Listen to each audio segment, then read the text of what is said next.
주일 3부 예배에 함께 나와서 예배 드리시는 우리 성도님들을 주님의 이름으로 환영하고 축복합니다. 우리 옆에 계신 분하고 인사하겠습니다. 환영합니다. 축복합니다.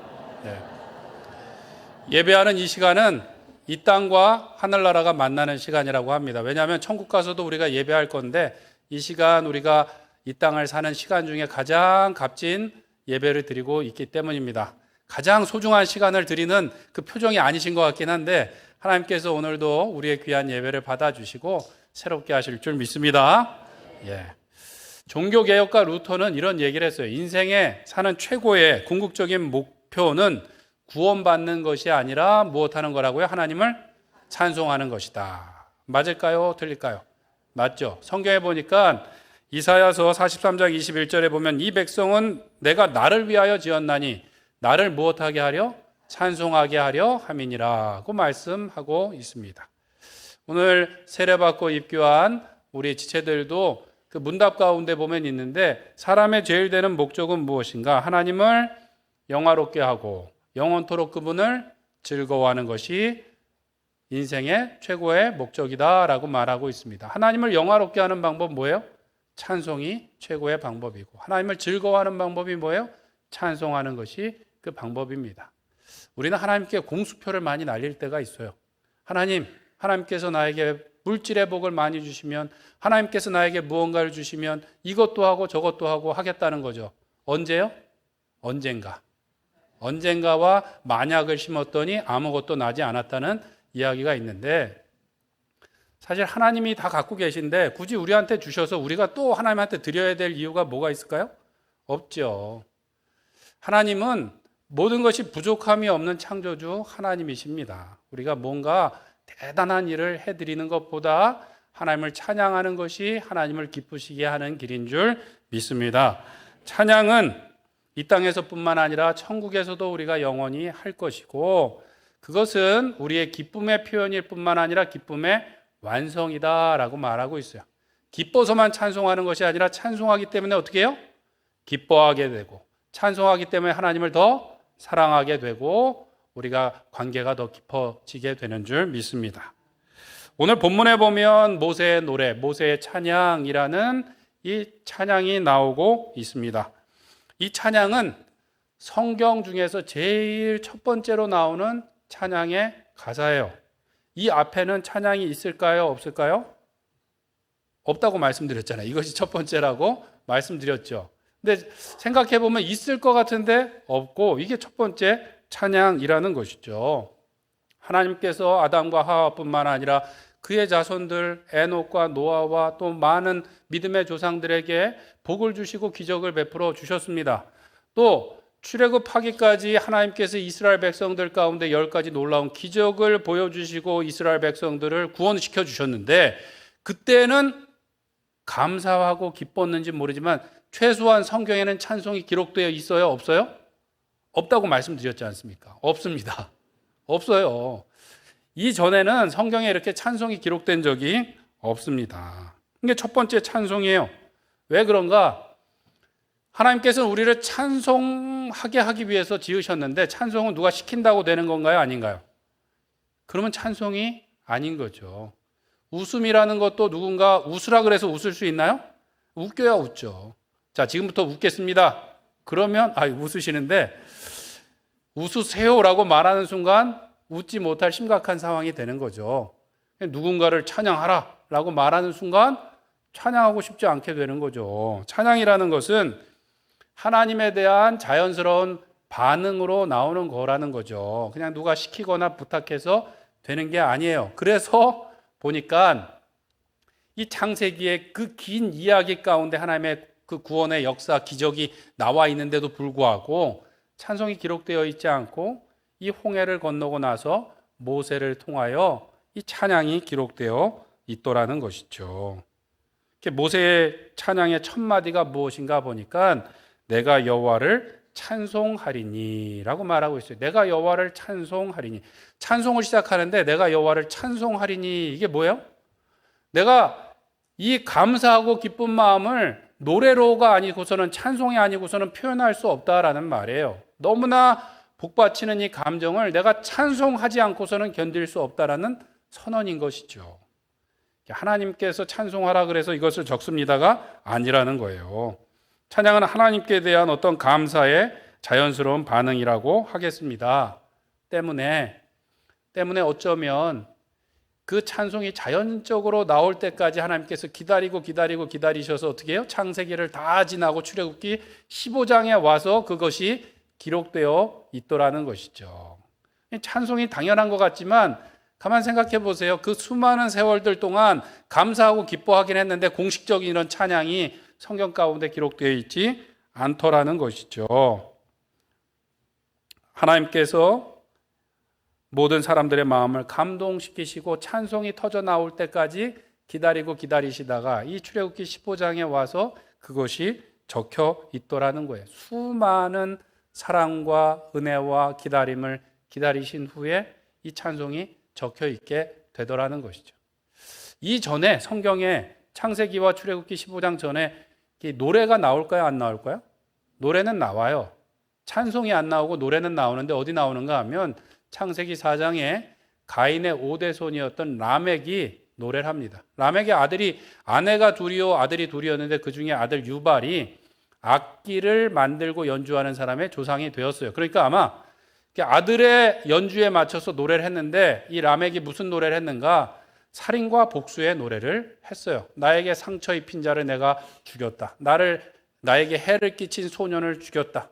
가인을 위하여 벌이 7배일진데 나를 위하여는 벌이 77배이다 라고 노래를 했더라는 거예요. 무슨 노래요? 살인의 노래, 복수의 노래. 이게 누구의 노래요?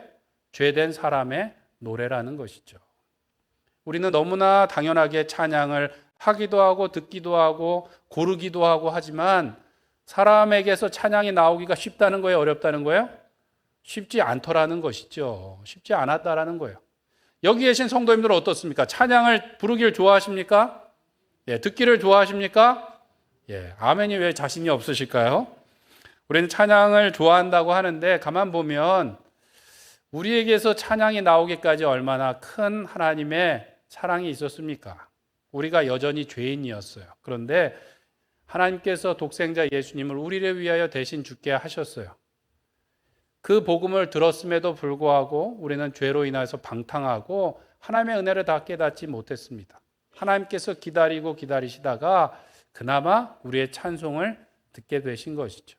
그리고도 우리는 마치 주일에 와서 대단한 사람이 와서 앉아 있는 것처럼 반주가 마음에 드니 안 드니, 찬양의 선곡이 좋니 안 좋니, 또 앞에서 인도하는 사람이 목소리가 좋니 안 좋니 고르면서 아주 근엄한 표정으로 찬양을 불러 드리는 그런 사람들이 우리라는 것이죠. 그런데 하나님께서 우리에게 찬양 받으시기를 원하시고 우리에게 큰 사랑과 은혜를 주신 줄 믿습니다. 우리는 여전히 찬송하기를 원하고 찬송해야 되는데 실제로 그렇게 잘 되지 않을 때가 있어요. 우리는 찬송한다고 하는데 가만 보면 우리의 입술이 찬송도 하고 그렇지 않은 경우도 있습니다. 야고보서의 말씀해 보니까 우리 한번 같이 읽어보겠습니다. 야고보서 3장 9절 10절 말씀입니다. 시작. 이것으로 우리가 주 아버지를 찬송하고 또 이것으로 하나님의 형상대로 지음받은 사람을 저주하나니 한 입에서 찬송과 저주가 나오는도다. 내 형제들아 이것이 마땅하지 아니하니라. 아멘. 우리의 입에서 찬송이 나오기까지도 어려웠는데 찬송이 나오고 나선 또 뭐도 나와요? 저주도 나오고 불평도 나오고 비난도 나오고 이것이 마땅하다 마땅하지 않다? 마땅하지 않더라는 거예요.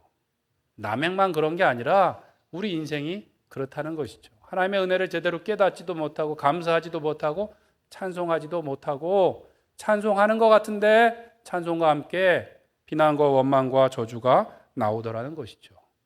잘 안 믿기시겠지만 오늘 이 위대한 찬송이 나오는 이 찬송 가사 앞뒤에 뭐가 나오는지 아십니까?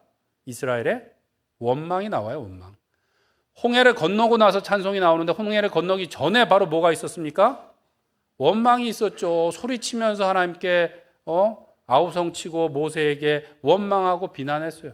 몇 자리가 없어서 우리를 여기로 끌고 나왔느냐라고 모세를 비난했고 이 15장이 끝나기 전에 이 찬송이 있고 나서 며칠 지나지 않아서 마라에서 쓴물을 만나고 그때 또 원망합니다. 물이 없고 목마르다고 모세와 아론을 원망하는 일이 있더라는 것이죠.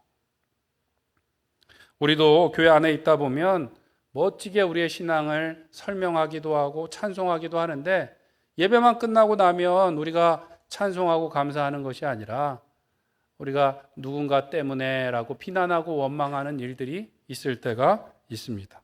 감사한다고 하는데 사실 잘 들어보면 자기 자랑이고 안 된 거는 다 다른 사람 때문에, 잘 된 거는 누구 덕에? 내 덕이라고 이야기할 때가 있다라는 것이죠. 그러나 원망하고 변명하고 핑계하는 인생은 늘 같은 자리에 있을 수밖에 없습니다. 얼마나 편합니까? 잘 안 된 거는 다 누구 때문이에요? 다른 사람 때문에. 그나마 여기 있는 것은 내 덕분에. 그냥 맨날 그 자리에 있는 것이죠. 똑같은 실수를 반복할 뿐입니다.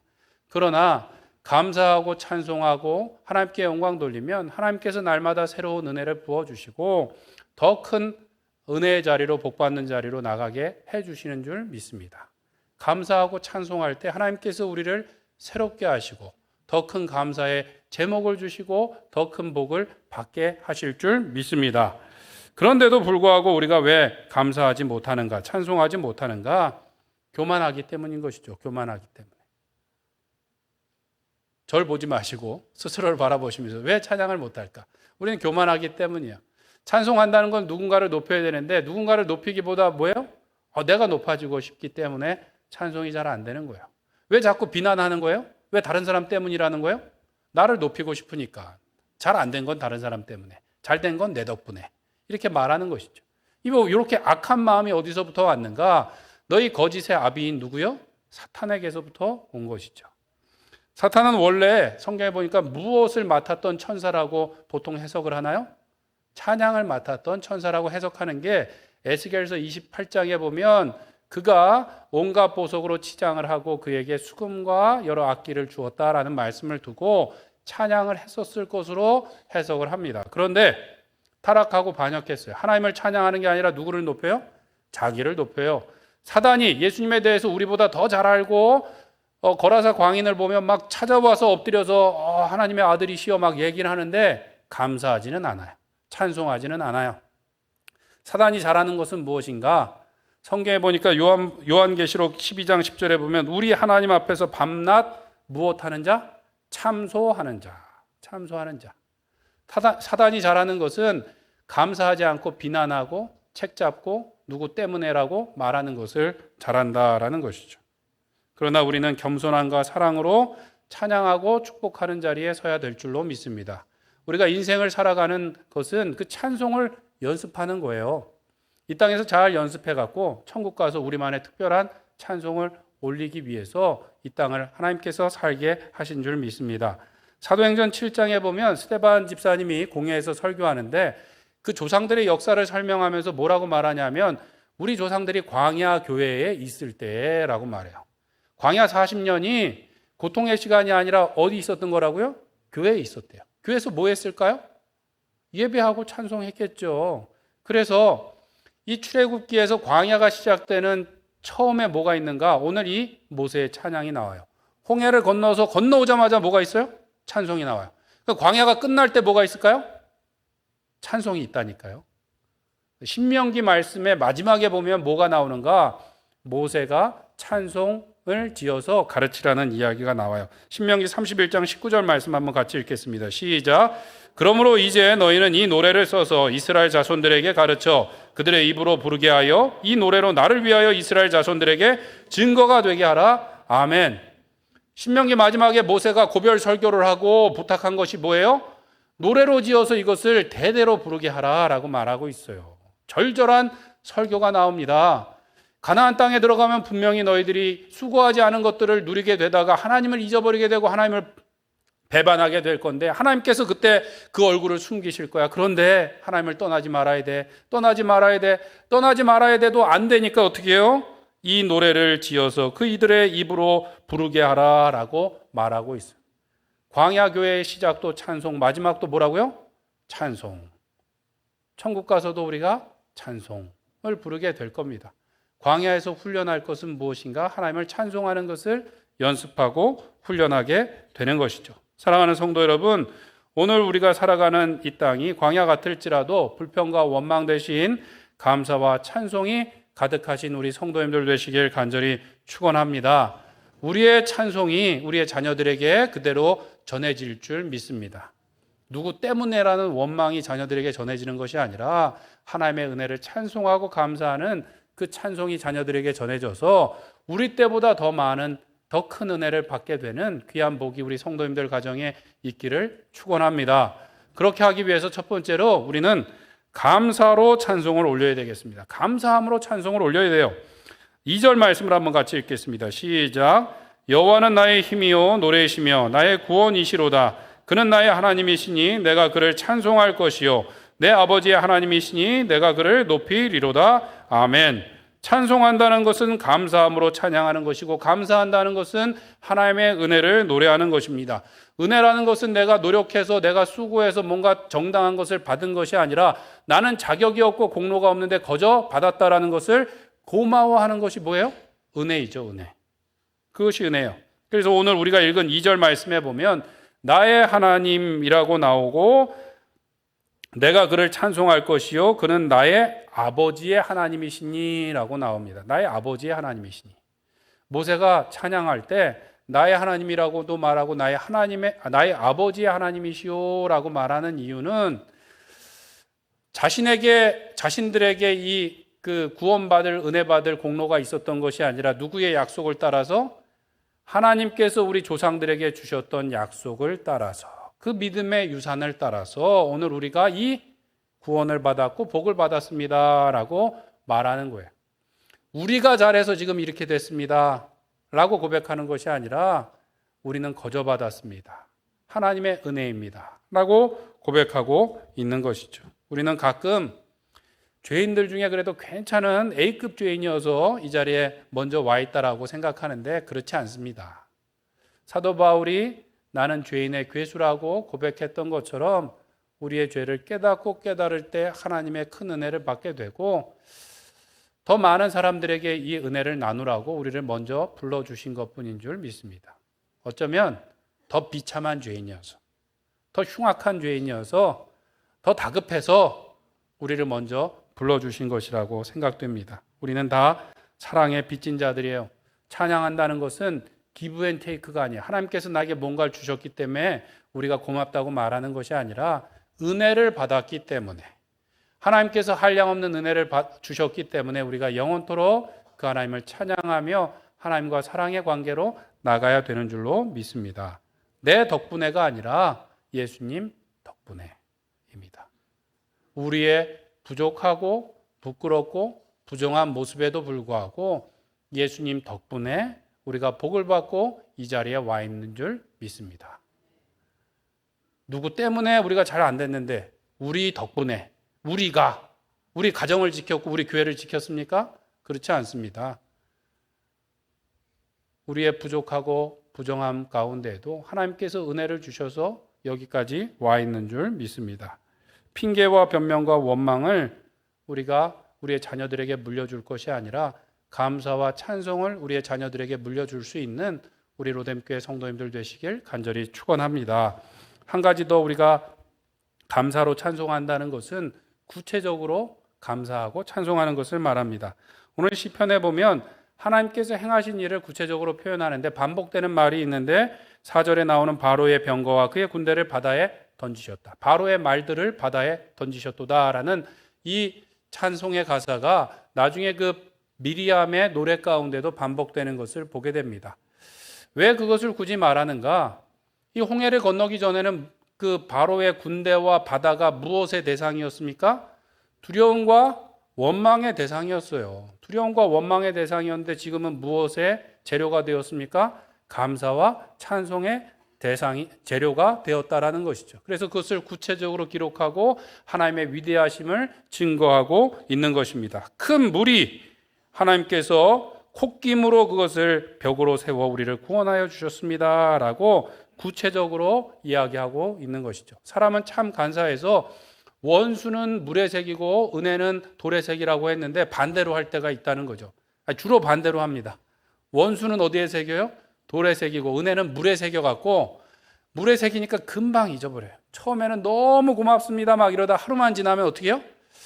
그래, 내가 그래도 이만큼 했으니까 그래 도와줬겠지. 그 사람의 형편이 좋으니까 날 도와줬겠지. 그렇게 점점 마음이 변하다가 나중에 고마워하는 마음이 없어질 때가 있다는 것이죠. 그래서 감사한다는 것은 구체적으로 즉시 해야 되는 거예요. 그래서 구체적이지 않은 감사는 무효라는 말이 있습니다.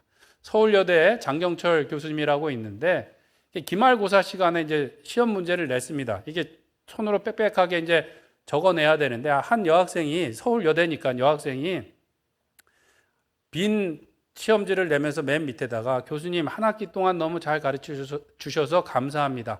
비록 시험지에 답은 못 적었지만 교수님의 그 귀한 가르침을 잘 배워서 열심히 살겠습니다. 감사합니다. 그리고 하트를 2개를 뿅뿅 이렇게 그렸다는 거예요.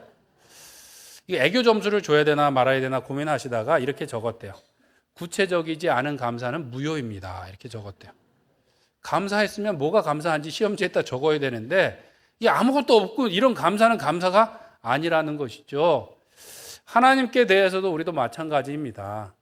그냥 감사합니다라고 말하는 것은 진짜 감사한 게 아닐 수도 있어요. 언제 그런 게 나오는가? 우리는 감사할 때는 그냥 뭉뚱그려서 넘어가다가 뭐 하나 불편하고 어려운 일이 생기면 어떻게 해요? 하나님께 묻죠. 하나님, 왜 이런 일이 나에게 생겼습니까? 하나님, 다른 사람들은 다 이런 게 있는데 왜 나는 없습니까? 꼬치꼬치 캐물으면서 대답해 주시기를 바라지 않습니까? 그런데 좋은 일이 생겼을 때는 그렇게 꼬치꼬치 다 물어보셨어요? 하나님, 왜 나에게 이런 좋은 일을 주셨습니까? 라고 묻고 감사하셨나요? 감사하셨나요, 그렇게? 그렇지 않죠. 좋은 일이 생겼을 땐 주로 당연하지 라고 생각하고 넘어가고 나쁘고 어려운 일이 생겼을 때는 조목조목 따지며 이야기할 때가 있는데 만약 좋은 일이 생겼을 때 우리가 그렇게 이야기하지 않았다면 나쁜 일이 생겼을 때 그렇게 하나님께 말할 자격이 있다 없다? 없다. 그럼 자격이 있으려면 어떻게 해야 될까요? 평소에 그걸 잘 적어갖고 감사를 해야 됩니다. 감사 노트에다가 맨날 감사한 걸 다 적어놓고 쓰다 보면 더 큰 감사가 생길 뿐만 아니라 어쩌다 나쁜 일이 생겼을 때 하나님 이게 왜 이렇게 생겼죠? 라고 물을 수 있는 자격이 있을 수도 있다는 거예요.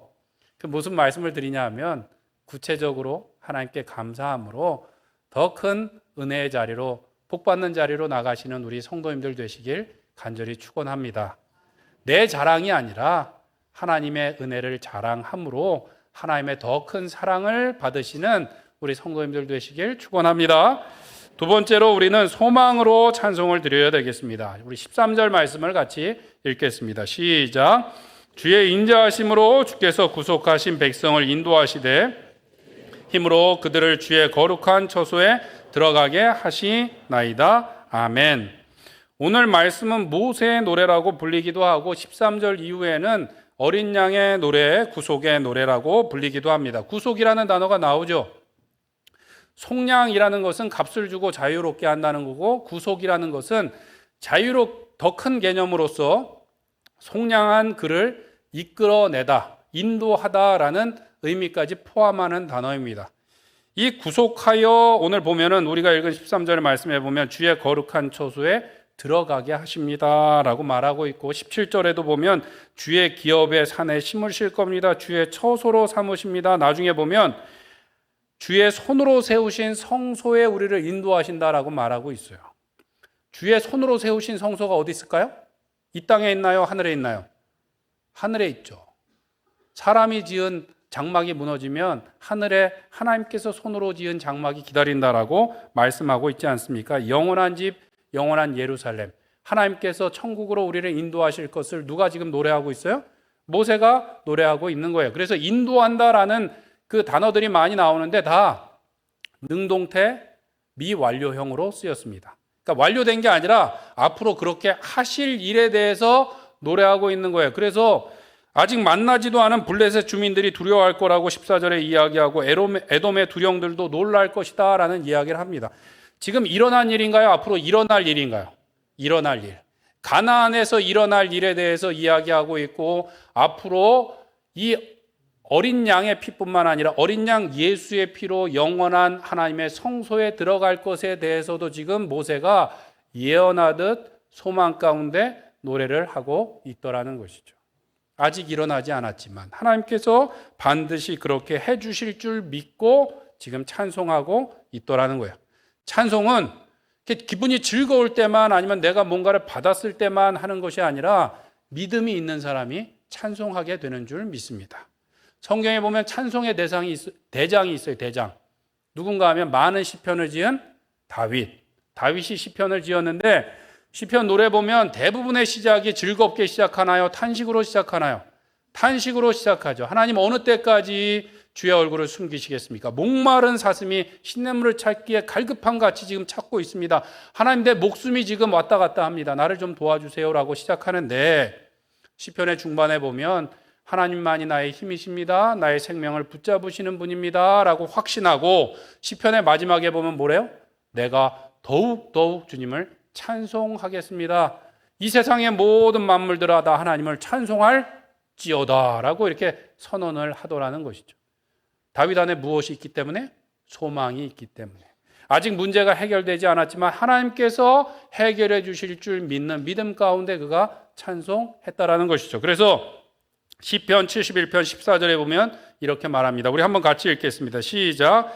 나는 항상 소망을 품고 주를 더욱 찬송하리이다. 더욱 이거 오타가 아니라 성경에 그렇게 나와 있어요. 소망을 품고 내가 더욱 찬송하겠습니다. 여전히 나의 형편은 좋지 않지만 하나님께서 반드시 구원해 주실 것을 믿고 내가 소망을 품고 더욱 찬송하겠습니다. 우리 안에 이 소망을 품고 하나님 앞에 더욱 찬송하시는 우리 성도님들 되시길 축원합니다. 반대로 찬송하지 못하는 것은 하나님께 소망을 두지 않을 때 그래요. 야고보서 4장 1절에서 3절에 보면 너희 중에 싸움이 어디서 나느냐 다툼이 어디서 나느냐 너희 지체 중에 싸우는 정욕으로부터 나는 것이 아니냐. 이 땅의 정욕 때문에 싸우는데 2절 말씀에 보면 너희가 얻지 못함은 구하지 아니함 때문이요 라고 말하고 있어요. 싸움이 어디서 나는 거예요? 이 땅에 소망을 두기 때문에 이 땅에서 뭔가를 더 갖고자 싸우게 되고 근데 뭔가를 얻고자 해도 못 얻고 싸우는 이유는 뭐예요? 하나님께 구하지 않아서 하나님께 소망을 둔 것이 아니라 이 땅에 소망을 두고 구하고 하나님께 구하는 것이 아니라 이 땅에서 구하다 보니까 찬송이 아니라 뭐예요? 다투고 원망하고 비난하고 싸우고 죽이기까지 하더라는 것이죠. 그러나 우리가 하나님을 믿는 소망 가운데 감사와 찬송으로 충만한 우리 성도님들 되시길 간절히 축원합니다. 하나님께서 오늘도 우리에게 한량없는 은혜를 부어주실 것을 믿고 하나님의 약속의 말씀을 붙들고 찬송하며 더 큰 은혜를 누리시고 전하시는 우리 성도님들 되시길 간절히 축원드립니다. 말씀을 정리하겠습니다. 어제도 우리 교회가 바빴어요. 새벽부터 우리 장로님들과 안수집사님들 모임을 하고 새가족 환영회를 하면서 찬송을 하고 간증을 듣고 기쁜데 또 교회 와보니까 어때요? 성악 클래스가 돌아가고 또 찬양 학교가 진행되고 있고 또 로뎀 콰이어 어린이 친구들이 찬양을 하고 있고 또 로뎀 키즈 악기를 배우는 일들이 있고 어떤 분들은 목사님 왜 자꾸 뭔가를 만드시냐 그러는데 아니 신청하신 분들만 하면 됩니다. 신청하신 분들로 지금 잘 운영되고 있으니까 걱정을 붙들어 매시고 저는 우리 여기 계신 분들이 전부 다 찬양을 배워서 함께 성가대처럼 우리 찬양해도 좋을 것 같아요. 왜냐하면 찬양은 이 땅에서도 우리가 할 일이고 천국 가서도 찬양할 것이 우리의 특권이기 때문에 그렇습니다. 다른 피조물들이 찬양하는 것이 아니라 하나님의 존귀한 자녀들이기 때문에 우리가 특권을 가지고 있고 찬양함을 통하여서 어떻게 해요? 기쁨이 배가가 되고 사랑이 배가가 되는 줄로 믿습니다. 기쁠 때만 찬양하는 게 아니라 찬양함으로 기뻐진다니까요. 찬양하기 때문에 서로 사랑이 깊어진다니까요. 때문에 우리가 소망을 가지고 감사하며 하나님께 찬송하며 나가기를 소원합니다. 하나님께서 우리를 이 땅에 살게 하신 것은 그 찬송을 배우게 하심이에요. C.S. 루이스라는 철학가며 작가는 하나님께서 우리를 왜 다 다른 모습으로 지으시고 왜 다 다른 환경 가운데 살게 하셨을까? 어떤 때는 너무 힘든 환경 가운데 왜 살게 하셨을까? 그 C.S. 루이스라는 작가는 이렇게 말합니다. 나중에 천국 갔을 때 다 각각 하나님에 대한 박사학위를 주시기 위함이래요. 자기 인생에 있어서는 하나님을 최고로 잘하는 박사가 돼서 그만의 특별한 찬송을 각각 올릴 수 있도록 우리를 오늘도 우리의 삶 가운데 살아가게 하시는 줄 믿습니다.